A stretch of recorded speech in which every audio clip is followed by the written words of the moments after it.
Et si on voyait le système immunitaire comme une agence de renseignement d'élite, hein? Pas juste un tas de cellules, mais une organisation hyper sophistiquée qui protège la forteresse la plus précieuse qui soit, notre corps. Faut bien se rendre compte que chaque seconde, cette forteresse est assiégée. Bactéries, virus, parasites, ils cherchent tous la moindre petite faille pour s'infiltrer. La défense, elle, doit être implacable, toujours vigilante, prête à riposter au quart de tour. L'enjeu, c'est rien de moins que notre survie.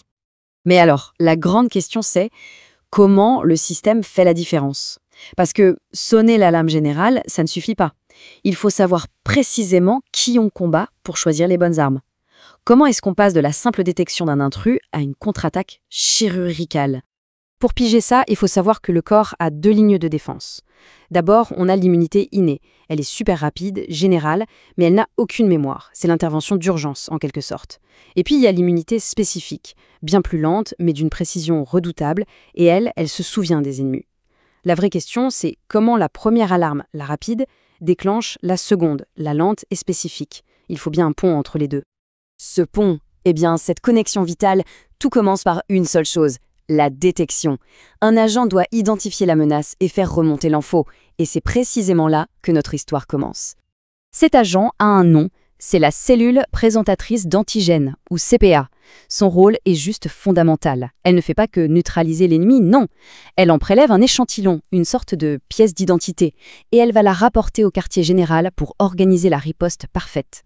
Et parmi tous ces agents, il y a une vraie star, une pro surentraînée, la cellule dendritique. Alors pourquoi professionnelle? Parce qu'elle est la seule à avoir une capacité absolument unique, qu'on va découvrir juste après. C'est elle le cœur du réacteur de notre défense spécifique. Alors comment elle repère l'ennemi? Imaginez que sa surface est couverte de capteurs, comme les fameux TLR et CLR. C'est un peu comme des scanners programmés pour reconnaître des signatures universelles d'envahisseurs, des bouts de parois de bactéries, de l'ARN de virus. Dès qu'un de ces capteurs s'allume, hop, la mission de la cellule dendritique est lancée. Mais attention, la détection, ce n'est que le début. Une fois sa cible trouvée, la cellule dendritique ne reste pas la même. Elle va subir une transformation radicale pour passer de simple sentinelle à messager d'élite. Le simple fait de capturer un bout de l'ennemi, ce qu'on appelle un antigène, c'est le signal de départ. Cet événement déclenche tout un programme de maturation. La cellule change alors complètement de fonction, de forme et même de destination. On voit ici un changement radical de priorité. Quand elle est immature, en mode éclaireur, la cellule est une experte de la capture. Mais une fois qu'elle a son info, elle devient mature et passe en mode messager. Là, elle arrête de capturer et elle se concentre sur une seule chose, préparer sa présentation pour qu'elle soit la plus percutante possible. Elle active aussi un signal de voyage, le CCR7, qui est un véritable GPS interne pour la guider vers sa destination. Bon, le messager est prêt, les infos sont sécurisées, il est temps de les livrer. Et la destination, ce n'est pas n'importe où. C'est un voyage crucial vers le centre de commandement du système immunitaire. Ce voyage est tellement particulier que la cellule change de nom selon où elle se trouve. Dans la peau, on l'appelle cellule de l'engérance. Quand elle est en transit dans les vaisseaux lymphatiques, elle devient une cellule voilée. Et enfin, quand elle arrive à destination, elle se transforme en cellule interdigitée, prête à accomplir sa mission finale. Le ganglion lymphatique, c'est le lieu de rendez-vous.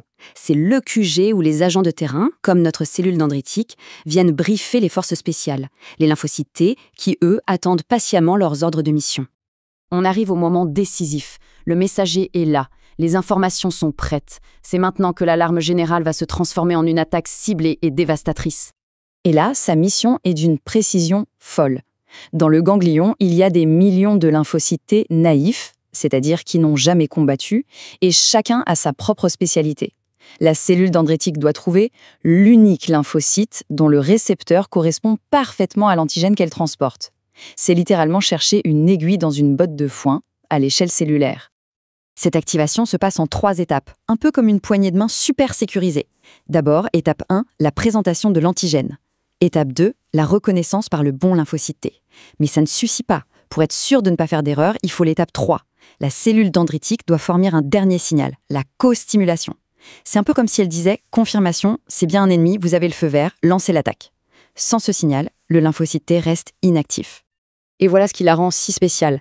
La cellule dendritique, c'est la seule capable de fournir ces 3 signaux pour activer un lymphocyte T naïf, un soldat qui n'a encore jamais combattu. C'est elle, et uniquement elle, qui est le véritable initiateur de toute la réponse immunitaire spécifique. Notre héroïne est la star de l'initiation, c'est clair. Mais elle ne travaille pas seule. L'agence de renseignement immunitaire est composée de plusieurs types d'agents, et chacun a un rôle bien défini. Et oui, parce que pour être vraiment efficace, cette défense doit être parfaitement coordonnée. La coordination entre ces agents, c'est la clé. On voit ici les 3 principaux. La cellule dendritique, on l'a vu, elle active les nouvelles recrues. Le macrophage, lui, c'est plus un soldat de terrain qui peut aussi présenter des antigènes pour réactiver des lymphocytes T déjà expérimentés. Et enfin, le lymphocyte B, c'est un spécialiste qui présente des antigènes très spécifiques pour obtenir de l'aide et, in fine, produire des anticorps. Une vraie équipe de choc. Et ce qui est complètement fascinant, c'est que cette histoire super complexe, ce voyage de la peau jusqu'au ganglion, cette activation ultra spécifique, ce n'est pas un événement rare. Non, c'est une opération de routine qui se déroule en permanence à l'intérieur de nous, juste pour nous maintenir en vie. S'il y a vraiment une chose à retenir, c'est celle-ci. Sans cet agent de liaison, l'immunité innée et l'immunité spécifique resteraient 2 mondes séparés qui ne se parlent pas.